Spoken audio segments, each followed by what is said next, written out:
ગુજરાતમાં ઠેર ઠેર પરસોત્તમ રૂપાલાના વાણી વિલાસ રાજપૂત સમાજ માટે અભદ્ર શબ્દોના કારણે જાગેલા વિવાદથી ક્ષત્રિય સમાજમાં ભારે રોષ જોવા મળી રહ્યો છે। ત્યારે મહેસાણાના વડસમા ગામે ક્ષત્રિય સમાજ અસ્મિતા સંમેલન યોજાયું હતું। આ સંમેલનમાં હજારોની સંખ્યામાં લોકો ઉમટી પડ્યા હતા।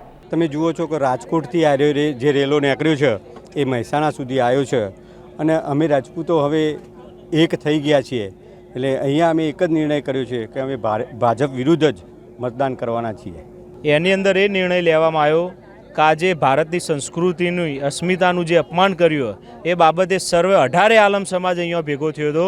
તો પાટીદાર સમાજ વતીથી પણ અમે અહીંયા આવ્યા હતા અને આજે નિર્ણય લેવામાં આવ્યો કે આ સરકાર જો પાટીદાર સમાજને પણ મચક ના આપતી હોય, ક્ષત્રિય સમાજને ના આપતી હોય, દલિત સમાજને ના આપતી હોય અને એના અભિમાન આવી ગયું હોય તો એનું અભિમાન તોડવા માટે જો ક્ષત્રિય સમાજે આગેવાની લીધી હોય તો દરેક સમાજે એને સાથ સહકાર આપી અને આખા ભારતના દરેક સમાજે એક થવાનો સમય આવી ગયો છે અને આ તાનાશાહી સરકારને સત્તામાંથી દૂર ફેંકવાનો સમય આવી ગયો છે।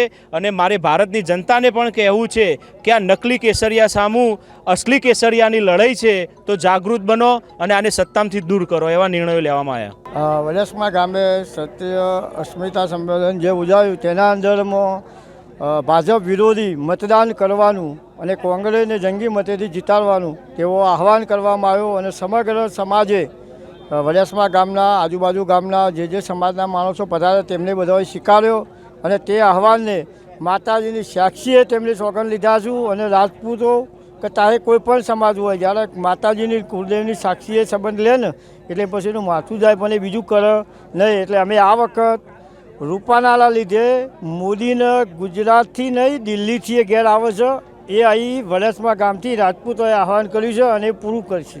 વડસમા ગામમાં ભાઈ અમારા હરિજન સમાજે સાથ આપ્યો છે, બ્રાહ્મણ સમાજે સાથ આપ્યો છે, ગઢવી સમાજે સાથ આપ્યો છે, રબારી સમાજે સાથ આપ્યો છે।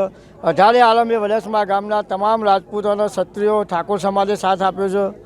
બધાએ અમને સાથને સહકાર આપ્યો છે। કહ્યું કે તમે આવું એક સંમેલન બોલાવો અને અમે વિચારી અને પાટીદારે પણ અમને સાથને સહકાર આપ્યો છે।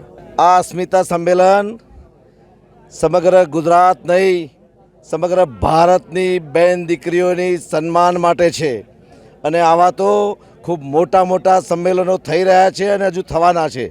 આ એક સ્વાભિમાનની લડાઈ છે, આ કોઈ રાજકીય લડાઈ નથી।